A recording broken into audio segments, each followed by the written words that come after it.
Hey guys, what's up? Welcome back here to today's episode of Intuitive Angling. And man, I really appreciate you guys checking out today's video and spending some of your time with me.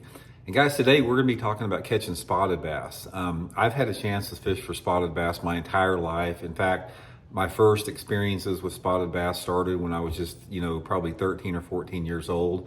And I've spent my life living here in the Missouri Ozarks. We have a ton of spotted bass here. And also I fish for spotted bass all over the country. And guys, I have a plethora of experience fishing for spots. And I want to share with you guys what I've learned about it. The techniques, their behavior a little bit, ways to catch them, sort of just some true secrets, man, that you hear a lot of times on these YouTube videos, secret this or secret that. Well, I got a bunch of secrets and I'm going to share with you on this video about catching spotted bass, or Kentuckies as we call them here in Missouri. Also, guys, before we get started, I just want to remind you, everybody, I've been talking a lot about the megabass mag draft for this month. May and June are probably my two favorite months to fish a megabass mag draft. And guys, this right here is called the whiteback shad. And different colors of megabass mag drafts work better at different times of the year, different conditions. And when you have a cloudy day, say you're out there on a cloudy, windy, rainy day, this whiteback shad model is the one you want to use. It sort of has a glow in the water. So this is the one you want to get for those conditions. I'll put my Tackle Warehouse link in the description for the megabass mag draft if you guys would like to pick some up there. Using those links a good way to support the channel, and really appreciate that. And also, guys, if you like the content here, please consider hitting that subscribe button here to the channel if you haven't. That'd be much appreciated. Okay, spotted bass, man, I love catching them. It's like I grew up fishing for them. I've got just decades of experience fishing with them. And I first learned about spotted bass when I was wading and floating creeks here in Southwest Missouri. A lot of our creeks around, this part of the country, we have a lot of spotted bass and smallmouth in it. And I learned a lot about fishing for spotted bass in those creeks. And then my main spotted bass experience came fishing the rest of the Ozark lakes here. Table Rock Lake is where I sort of cut my teeth on spotted bass, Beaver Lake, Bull Shoals Lake, Stockton Lake. And even lakes in my home state like Lake of the Ozarks has a lot of spotted bass, even though it's not really considered a spotted bass lake. And then Grand Lake in Oklahoma, where I've fished a ton too, it's got spots in it. So spots are common all over the country. And I sort of want to give you guys my experience about what I know about them and how I like to catch them based upon a lot of different variables here. Okay, so first of all, let's get into this. One of the things that I'm going to say about spotted bass, when you're talking about the three different species, or there's actually several more, but the three primary species of bass in this country are the largemouth spotted bass and the smallmouth bass. And there is a sort of like a perception that each one of those fish, they sort of have a different mood and personality, and you got to approach them differently. But guys, I can tell you right now, from my experience in fishing for spotted bass and largemouth bass and smallmouth bass, spotted bass and largemouth basically do the same thing, except for a couple different situations I'm going to talk to you about. So when you're talking in terms of catching spotted bass and what spotted bass like, they like the same thing as largemouth do. I mean, literally, it's like there is not a bait out there that won't catch spotted bass that catches largemouth. It's not like that you have to downsize or go to a smaller lure because a spotted bass has a smaller mouth and it's a smaller species. I fish the exact same baits for largemouth and spotted bass all the time. But there are some circumstances that are different about that I want to explain in today's video. And another thing about spotted bass, guys, will amaze you about how big of a lure spotted bass will go after. And like I said, I probably call them Kentuckies because we call them Kentuckies here in Missouri. So I'll refer to them as Kentuckies. But some of the best spotted or Kentucky or spotted bass days I've ever had in my life have come on big lures. Like that megabass Canada, that 7-inch jerkbait, guys, I have caught a ton of Kentuckies on that at Table Rock Lake. Megabass mag draft, the big mag draft catches a lot of them. I've caught a lot of them on glide baits. They go out, they're not scared about going after anything. They'll go after the same size of a lure as a largemouth. So don't feel like you have to downsize and get finessey with a spotted bass, because you don't really have to do that. So first of all, I want to talk a little bit about where you're not going to catch spotted bass, or you're not going to catch very many of them. And then I'm going to get into some key areas based upon different times of the year. When you compare largemouth and Kentuckies together, as far as where I fish format and how I approach them, there's really only one scenario where you're not going to catch many spotted bass in a lake that has both species, and that is in the dirtiest, shallowest water that a lake has. It seems like to me when you get into those areas, like some of those largemouth prefer, like back up in the back of a creek where there's lay down trees and the water visibility is 6 inches. Those spotted bass don't really like that type of area, or around a lot of grass beds. It's like if you're fishing lily pads or any type of aquatic shallow vegetation, a lot of times those are going to be largemouth areas. Spotted bass don't really care to get into that type of super skinny, off-colored water. That is the only thing that really separates them. Now, here's the thing about it, what you start to notice. Let me give you an example of Table Rock Lake as a perfect example.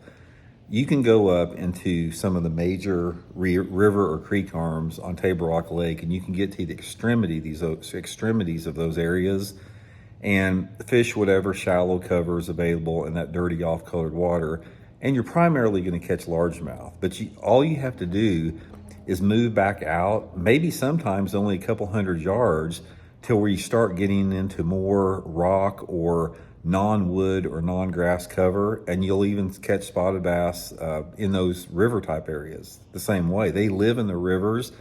They live one end of the lake to the other, but if you're going to target them, that shallow, dirty water is not going to be your best bet. So let me sort of run you through the seasons as far as how I like to fish for spotted bass and techniques that really seem to catch a lot of them and catch bigger ones. Okay, now in the winter time of the year, December, January, and February, probably my two number one spotted bass lures, and they're pretty much hand in hand with that, is either a small swim bait, like a little 3-inch megabass spark shad, or a small jerk bait, like the megabass X Nanahan. Those spotted bass in the wintertime, as well as the largemouth to a large degree, they like those little finessey jerk baits. Little finessey swim baits, little finessey jerk baits, catch a ton of spotted bass on those. And again, one of the places you're going to find more spotted bass is on those more vertical rock structures. So the steeper points, channel banks, bluff banks are going to be really key areas in the wintertime for those spotted bass. Now, once it starts getting into the springtime of the year, those same spotted bass, they sort of do a lot of what the largemouth do. They start to move shallower into those staging areas, and they start to get on flatter banks. And in the springtime of the year, you're going to have more spotted bass that suspend later in the year than you do largemouth. So let's say, for example, the water temperature's in the upper 50s, everything's getting really close for those fish to start spawning. You're still going to have spotted bass live a little bit deeper and suspend versus the largemouth population. So if you go back into like a major creek arm or something, there may be a lot of largemouth starting to cruise back in those shallow flat areas, looking for bedding areas, while you have the spotted bass are either bedding a lot deeper, or they're suspended out on the points, waiting to move up there, or they're just hanging out deeper. In general, most of the time, you're going to have spotted bass living deeper than largemouth. Largemouth will live deep too, but spotted bass tend to like to live a little bit deeper, and they like to suspend a little bit more. That's the behavioral difference with it. But in the springtime of the year, you don't have to go downsize any lures. It's like all you have to do is adjust your approaches to where those fish are at. So, if I'm targeting those fish in the springtime of the year, I'm still using my key springtime baits, which are wacky rigs, swim baits, maybe some glide baits, jigs, shaky heads, all the typical stuff with that. Now, during the post-spawn, after those fish are done spawning, like in May and first part of June, one of my favorite ways to catch spotted bass anywhere I go is topwater.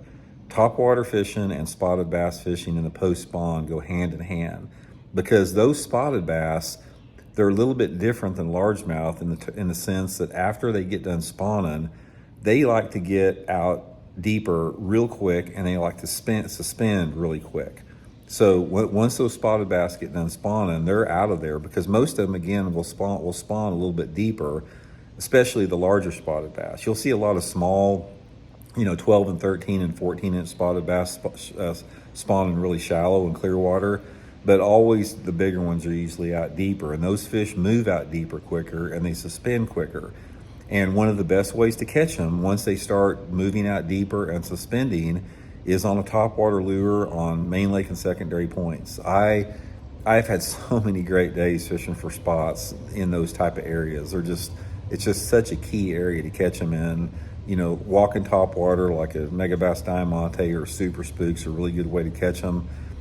They school a lot on the surface. Sometimes you can see them schooling in the post spawn, especially on calm or cloudy days. And that's probably my number one way to catch them. Sometimes on those same points, I'll fish a football head jig, if they don't want to come up on it. But man, that topwater lure that time of year is just really good. Now, in the summertime of the year, my favorite way to catch spotted bass is power fishing for suspended spotted bass. And what I do with that, there's two types of structures that I really like. One is either bridge piers, or two are floating docks, floating seawalls, marinas, that type of stuff. You can catch some really nice Kentuckys all summer long fishing boat docks. If you have docks like Lake Hartwell or something like that, or Lake Murray, yeah, you can catch them skipping a wacky rig underneath those pier docks. But on the lakes that have floating docks, like Lake Lanier in Georgia, Lake Hartwell, all the Ozark lakes, guys, you can take a swim bait, a glide bait, a jerk bait, something that you can reel through the water column, a swim jig sometimes, and just whack them on bridge piers and floating docks and seawall breaks. Any type of a lake, if you have a lake that's got spotted bass and you have bridge piers, just try taking like that little megabass 3-inch spark shad on an 1/8-ounce jig head, cast it alongside the bridge piers. Great way to catch them. Same with jerk bait. Jerk bait can work really good for those aggressive fish. But if you just want to catch a bunch of fish and have a good time, especially if you're out with somebody that doesn't fish very much, have them go out and throw a little swim bait or jerk bait around boat docks and bridge piers in the summertime, and you'll catch a bunch of them like that. Okay, now in the fall time of the year, two different seasons within the fall for spots. You got the early part of the fall time, and then you got the late fall, closer into the winter time.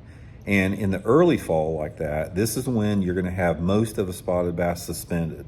If there's a time of year where those spotted bass Kentuckys get deeper than any other time of year, it's usually like August, September, first part of October.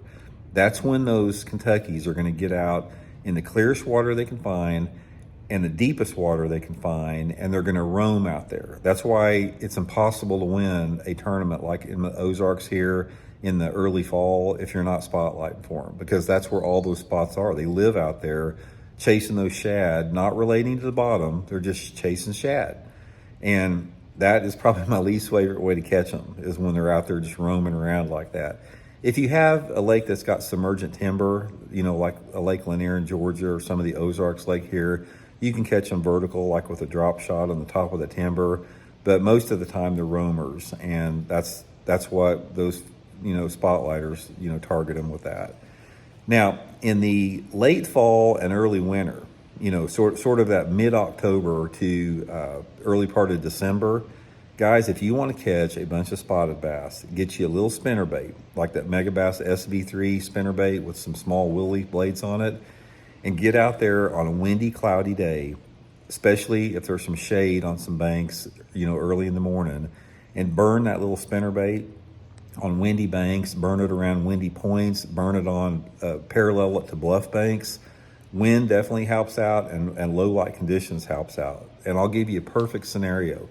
If you go out there like it's the 1st of November and that water temperatures in the upper 50s or around 60 degrees, and you have a cloudy, windy day, or maybe raining a little bit, you put you on that little megabass SV3 and you burn that bait that far into the water on the right up against the bank on those type of areas I'm talking about, and you'll get the rod taken out of your hand. That's one of the funnest ways you're going to catch spotted bass, in the late fall and early winter with that. And like I said, there's other ways you can catch them too. I mean, you're going to catch a few here and there doing a lot of stuff, but overall, guys, that's the way I fish for them. I mean, I just went through the seasons. That's been my most productive ways to catch spotted bass if you're specifically targeting spotted bass.